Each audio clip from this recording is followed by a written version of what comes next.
नमस्कार विद्यार्थी मित्रांनो. पण पाठीमागच्या दोन पाठात की पहिल्या प्रकरणातील की प्रबोधन योग म्हणजे काय याची माहिती पाहिली. त्यानंतर या प्रबोधनामुळे जी वैचारिक प्रगती झाली, त्यानंतर वैज्ञानिक प्रगती झाली, वेगवेगळे शोध लागले,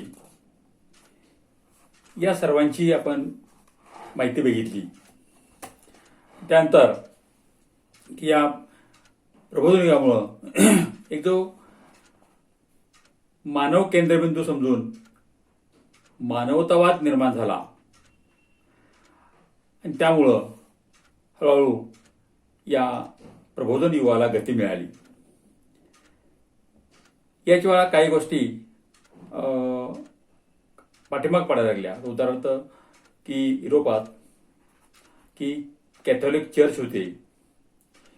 हे चर्च हे प्रबोधनाच्या अगोदर की सर्व युरोपियनांची की राजकीय म्हणा किंवा व्यक्तिगत जीवनाचं नियंत्रण करणारे केंद्र होती. आणि या ठिकाणी जी पोप होते, हे पोप वेगवेगळे फरमान काढून सामान्य लोकांचं आर्थिक शोषण करायचे. याशिवाय जर लोकांना काही बायबलमधल्या गोष्टी असतील, ह्या काही पटत नसतील किंवा त्याच्याविषयी काही कोण भाष्य करायला गेलं तर त्यांना कठोर शिक्षा, प्रसंगी देहदंड असल्या शिक्षा केल्या जायच्या. परंतु प्रबोधन युगाच्या नंतर जी मानवतावादी विचारसरणी आली, त्यामुळं या ठिकाणी की या चुकीच्या गोष्टीविरुद्ध एक वैचारिक पार्श्वभूमी तयार व्हायला लागली. हा एक प्रबोधन काळानंतर बदल व्हायला लागलाय. त्यानंतर या प्रबोधन काळानंतर की आधुनिक विज्ञान याचा विकास झाला की प्रत्यक्ष अनुभवाच्या निकषावर वैज्ञानिक पद्धतीद्वारे माणूस सत्याचं आकलन करून घेऊ लागला. हा विज्ञानाचा पाया की प्रत्यक्ष अनुभवावर, प्रयोगावर लोक भर द्यायला लागले आणि अशा प्रकारे विज्ञानाचा विकास व्हायला लागला. हा कलेच्या क्षेत्रातील विकास व्हायला लागला विज्ञानाचा. की पूर्वी कसं होतं, वेगळ्या कला ही त्यात किमिया किंवा गूढवाद हे जर लोकांना कोडं उलगत नव्हतं. परंतु या आधुनिक विज्ञानामुळं ते लक्षात आलं की बाबा याच्या पाठीमागे काहीतरी विज्ञान आहे, की या गूढवाद वगैरे नाही तर यामागं विज्ञान आहे, सायन्स आहे याच्या पाठीमागं, ही लोकांची भावना हळूहळू तयार व्हायला लागली. त्यामुळं हळूहळू यातील रसायनशास्त्र किंवा वेगळे वायू वगैरे पुढे लागले. मग रसायनशास्त्राचा शोध लागल्यामुळं मूलद्रव्य, खनिज ही लोकांना सापड लागली. मग यातूनच या कलेच्या क्षेत्रात चित्रकलेमध्ये वेगवेगळे रंगद्रव्ये या रसायनशास्त्रामुळं लोक वापरू लागली आणि त्यामुळं की मानवी शरीराच्या अंतर्गत अवयवांचा अभ्यास लोक करू लागले. मग अशा प्रकारे विज्ञान ही प्रगती व्हायला लागली. विज्ञानाच्या आधारे सगळं लोक सगळे गोष्टी सत्यता पडताळून पाहू लागले. अशा प्रकारे युरोपात विज्ञानाचा विकास झाला. मग या विज्ञानात वेगवेगळे प्रयोग हे लोकांच्यापर्यंत पोहोचण्याकरता युरोपात वेगवेगळ्या वैज्ञानिक संस्था निर्माण होऊ लागल्या किंवा संस्था कार्य करू लागल्या इंग्लंडमध्ये, फ्रान्समध्ये, आणि हळूहळू विज्ञानाचा विकास व्हायला लागला. त्यामुळं वेगवेगळे शोध लागायला लागले की विविध क्षेत्रात शोध लागले. हे कुठले तर दुर्बीण, होकायंत्र. आता होकायंत्र काय करतं, दिशा दाखवतं. त्यानंतर दुर्बीण आपण लांबचं दूरवरची गोष्ट पाहू शकतो. त्यानंतर सूक्ष्मदर्शक, अतिशय लहानात लहान मूलद्रव्याचा कण आपण त्याखाली बघू लागलो. त्यानंतर तापमापक, भारमापक असे वेगळे शोध यायला लागले. त्यामुळं काय झालं की ह्या अनेक गोष्टीत संशोधनात गती व्हायला लागली. होकायंत्रामुळं दर्यावरती लांब लांब समुद्रात सफरी करायला लागले, नवीन नवीन भूप्रदेश शोधायला लागले. किंवा या विज्ञानामुळे काय झालं की वेगवेगळे शोध लागायला सुरुवात झाली, वेगवेगळे यंत्र तयार झाली आणि उत्पादनात वाढ व्हायला लागली. तर यात पहिलं बघत असताना आपण की युरोपात हे वस्त्रोद्योगानं भरभराटी घेतली. कारण युरोपात विशेष करून इंग्लंडमध्ये बघायला गेलं तर इंग्लंडमध्ये त्यांचा पूर्वापार व्यवसाय हा लोकरीपासून कपडे तयार करणे होता. परंतु या आधुनिक युगात वेगवेगळे शोध लागले, यंत्रणा शोध लागली. त्यामुळं या ठिकाणी की वस्त्रोद्योगामध्ये इंग्लंडमध्ये प्रगती झाली. यात जॉन के चा धावता दोटा किंवा म्यूल अशी वेगळी यंत्र निघाली. त्यानंतर स्पिनिंग जेनी अशी वेगळी यंत्र निघाली आणि ह्या यंत्रांच्यामुळं की कापड उद्योगाला गती मिळाली आणि मानवापेक्षा जवळ 200 पटीनं ही यंत्र काम करू लागली, उत्पादन देऊ लागली. तशा प्रकारे वस्त्रोद्योगाची इंग्लंडमध्ये भरभराट झाली. त्यानंतर खाण उद्योग, त्याला म्हणजे की धातू विज्ञान, धातूमध्ये तर धातू की युरोपमध्ये विशेष करून इंग्लंडमध्ये लोखंडाच्या खाणी सापडल्या. म्हणजे अशुद्ध लोखंड शुद्ध करण्याकरता त्यांनी भट्ट्यांचा वापर केला. लोखंड वितळवणे, त्यापासून शुद्ध लोखंड तयार करणे. मग सुरुवातीला हे लाकडावर चालायचं, लाकडापासून उष्णता निर्माण केली जायची. पण नंतर दगडी कोळशाचा शोध लागला. मग दगडी कोळशापासून लोखंड वितळवणे, त्यापासून वेगळ्या वस्तू साच्यात घालून तयार करणे. त्यानंतर अतिशय उष्णतेकरता ह्या भट्ट्यामध्ये यंत्र, पंखे वापरणे. अशा प्रकारे एक नवीन शोध होत गेले. त्यामुळं लोखंडापासून रेल्वेचे रूळ तयार करणे किंवा लोखंडापासून वितळून पोलाद तयार करणे. तर अशा प्रकारचे धातू विज्ञान सुद्धा प्रगत व्हायला लागलं. म्हणजे वस्त्रोद्योगात प्रगती वाढली, धातू विज्ञानात प्रगती व्हायला लागली. त्याचबरोबर अनेक गोष्टीत यंत्राचा शोध व्हायला लागला. एक यंत्र सापडलं की ते अनेक ठिकाणी वापरलं जाऊ लागलं. त्यामुळं यांत्रिकीकरणाला जास्त गती मिळाली. मग हे करत असताना की पहिलं कापड उद्योगात ही यंत्रांचा उपयोग करू लागले आणि ह्या सुरुवातीला की बेल्यानं रोलर सिलेंडर प्रिंटिंग म्हणजे कपड्यावरती प्रिंटिंग करण्याचा शोध मशीन लावलं. त्यानंतर पुढं जेम्स वॅटनं वाफेवर चालणारं इंजिन आणलं, त्याला म्हणजे स्टीम इंजिन. मग या जेम्स वॅटनं वाफेवर चालणारं इंजिन आणल्यानंतर ते इंजिन अनेक ठिकाणी वापरलं जावं लागलं. ती खाणीतील कोळसा बाहेर काढणे, कोळसा काढण्याकरता किंवा कच्चे लोखंड बाहेर काढण्याकरता या बाष्प इंजिनाचा उपयोग व्हायला लागला. तसंच या बाष्प इंजिनाचं काय झालं की शेतीसाठी नांगर, कापणी यंत्र, त्यानंतर वेगळी यंत्र तयार व्हायला लागली. त्यामुळे काय झालं, शेतीच्या क्षेत्रात क्रांती व्हायला लागली. कारण नांगर करणे म्हणजे या एका बाष्प इंजिनाचा शोध लागला. त्यात अनेक अशी इंजिनं तयार झाली, यंत्र तयार झाली आणि अनेक ठिकाणी तिचा वापर होऊन अनेक कामं सोपी व्हायला लागली. तर अशा प्रकारे बाष्प इंजिन सुरुवातीला जेम्स वॅटनं तयार केलं. त्यानंतर त्याचाच इंजिनाचा वापर करून या रॉबर्ट फुल्टननं त्या इंजिनाचा वापर करून वाफेचं इंजिन तयार केलं, बोट तयार केली. समुद्रात पहिलं कसं शिड्याची जहाजं होती. या शिड्या जहाजाला काही मर्यादा होत्या. ठराविक काळातच जहाजं समुद्रात जायची. परंतु ह्या रॉबर्ट फुल्टननं शोध लावल्यानंतर अशी शिड्याची जहाजं तयार व्हायला लागली. त्यानंतर बाष्पशक्तीद्वारे आगण्याचं स्टीफन्सननं रेल्वे इंजिन तयार केलं. म्हणजे अशा प्रकारे बाष्पशक्ती शोधल्यानंतर अनेक वेगवेगळ्या प्रकारची इंजिन तयार व्हायला लागली. अशा प्रकारे यंत्रणा शोध लागला. यंत्रामुळे अनेक गोष्टी सहज साध्य सोप्या व्हायला लागल्या. म्हणजे ह्या प्रबोधन, त्यानंतर विज्ञानाची प्रगती, त्यामुळे कितीतरी गोष्टी सोप्या व्हायला लागल्या. आणि ह्या होका यंत्र किंवा हे वाफेवर चालणारी इंजिन, बोट, त्यामुळे काय झालं की दर्यावर त्यांनी समुद्रात दूर प्रवास करून अनेक प्रकारचे प्रदेश शोधले. तर ह्या त्यात कोणी शोध लावले काय, तर हे आपल्या पुस्तकात एक अर्धा दिले. तर त्या प्रत्येकाचा शोध, प्रत्येकानं कोणता शोध लावला तर हे आपल्याला माहित पाहिजे. परीक्षेदृष्टीनं 1-2 मार्काला प्रश्न येऊ शकतो. तर त्याकरता आपण या धावता आढावा घेऊया. तर यात मार्को पोलो हा इटालियन प्रवासी. त्याने काय शोधलं तर त्यानं चीन आणि आशियातील महत्वाचे देश शोधले.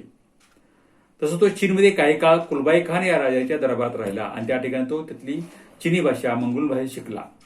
म्हणजे अशा प्रकारे या शोध आणि शोधकांचा माहिती घेत असताना तर आपल्याला तुम्हाला प्रत्येक शोधक आहे ह्या शोधकानं काय शोधलं हे आपल्याला माहित पाहिजे. तर यातला हा पहिला की मार्को पोलो, त्यानंतर हेनरी द नॅव्हिगेटर हा पोर्तुगीज युवराज. यानं आपले दर्यावादी समुद्रात पाठवले आणि वेगळ्या भूमींचा शोध लावला. तसंच यानं दक्षिण आफ्रिकेतून अनेक कामगार नेले आणि त्यांना गुलाम म्हणून त्या ठिकाणी पोर्तुगीज त्यांच्याकडून भरपूर काम करून घेऊ लागला. मग अशा प्रकारे या हेनरी द नॅव्हिगेटरनं मॅडेवरा, ओरोझोस असे प्रदेश शोधले. हे आपल्याला एक मार्गाला होतं. त्यानंतर बार्थोलोम डायस, हा बार्थोलोम डायस पोर्तुगीजचा, तो भारत शोधण्याकरता निघाला आणि भारत शोधत असताना तो दक्षिण आफ्रिकेच्या दक्षिण टोकापर्यंत आला आणि तिथून तो पाठीमागे गेला. अशा प्रकारे त्याने दक्षिणेपर्यंतचा मार्ग शोधला आणि दक्षिण आफ्रिकेचे दक्षिण टोक शोधलं. त्याला म्हणलं की केप ऑफ गुड होप. इथपर्यंत त्यानं मजल मारली. म्हणजे केप ऑफ गुड होप आशेचं भोशीर हे त्यानं शोधलं.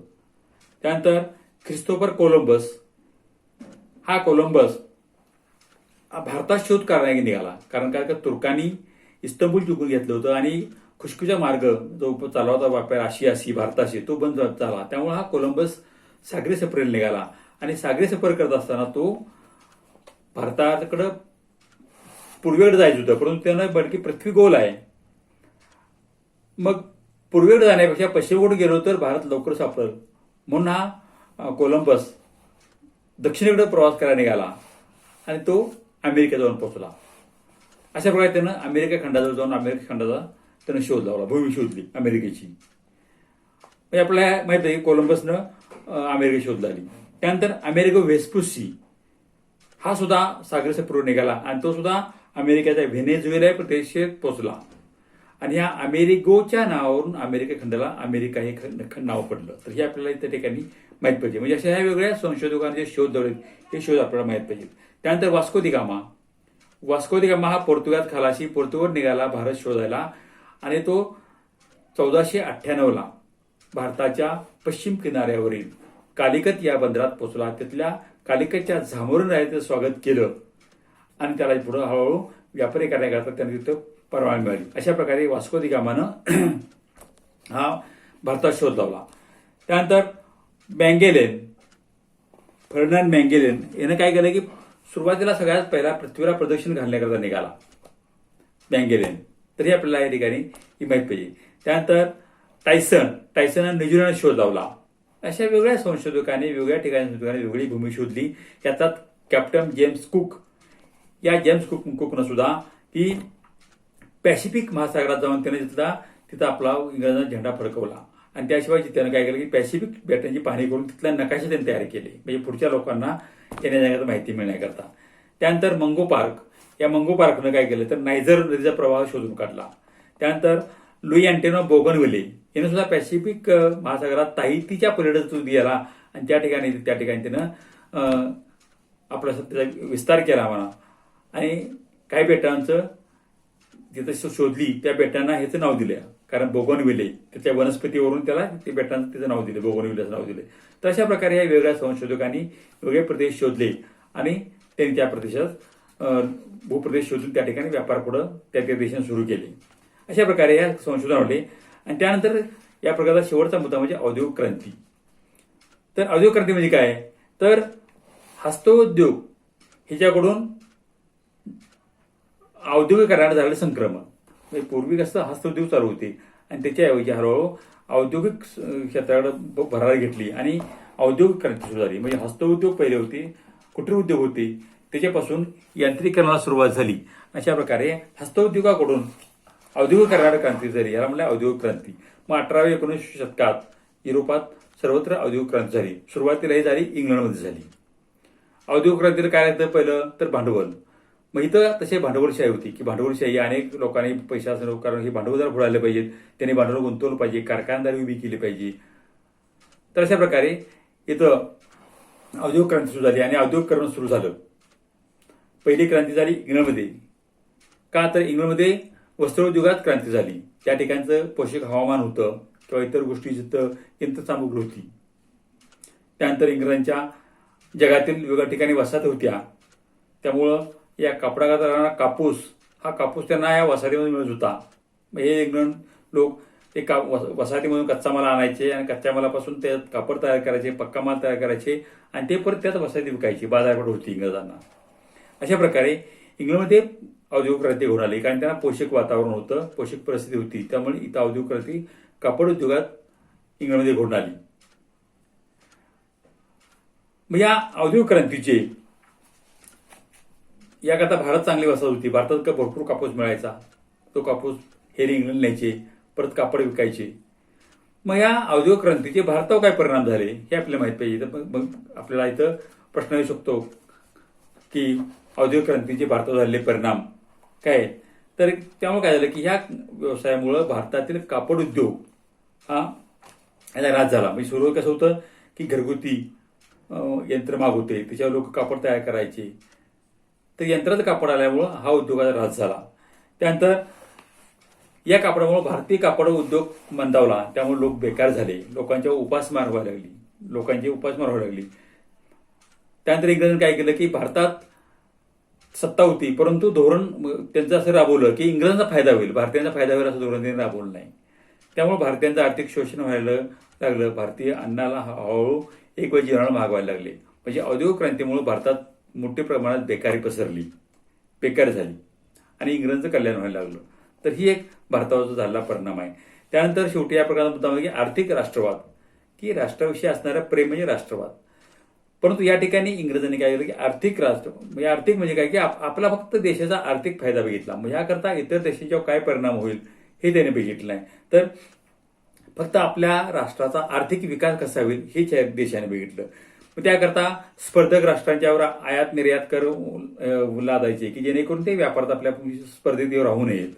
किंवा स्पर्धकांनी वसाहत स्थापन केली, त्या ठिकाणी वसाहत स्थापन करायला जास्त फायदा मिळवायचा. म्हणजे ह्या आर्थिक राष्ट्रवाद की आपल्या राष्ट्राविषयी प्रेम कसं की आर्थिक फायदा मिळवण्याच्या दृष्टीनेच त्यांनी धोरणं अवलंबली. आणि अशा प्रकारे युरोपात एक या आर्थिक राष्ट्रवादाला सुरुवात झाली. अशा प्रकारे आपण या प्रकरणातील शेवटचा भाग बघितला की यांत्रिकीकरण, वेगळी यंत्र तयार झाली, त्यानंतर राष्ट्रवाद आर्थिक तयार झाला, औद्योगिक क्रांती झाली, वेगळ्या लोकांनी भूप्रदेश शोधले. तर अशा प्रकारे या सगळ्या गोष्टींचा समावेश शेवटच्या प्रकरणात शेवटच्या भागात होत आहे. तर तुम्ही हे नोट्स करत असताना की शोध कुठले, त्यांनी शोध काय लावले, औद्योगिक क्रांती म्हणजे काय, आर्थिक राष्ट्रवाद म्हणजे काय, तर ह्या नोट्स तुम्ही मुद्दे तयार करा आणि याचा तुम्ही घरी अभ्यास करा. अशा प्रकारे आपलं हे पहिलं प्रकरण संपतंय. त्यानंतर आपण पुढच्या वेळेला आपण नवीन प्रकरण घेऊन आपण सुरू करूया. आता थांबूया. धन्यवाद.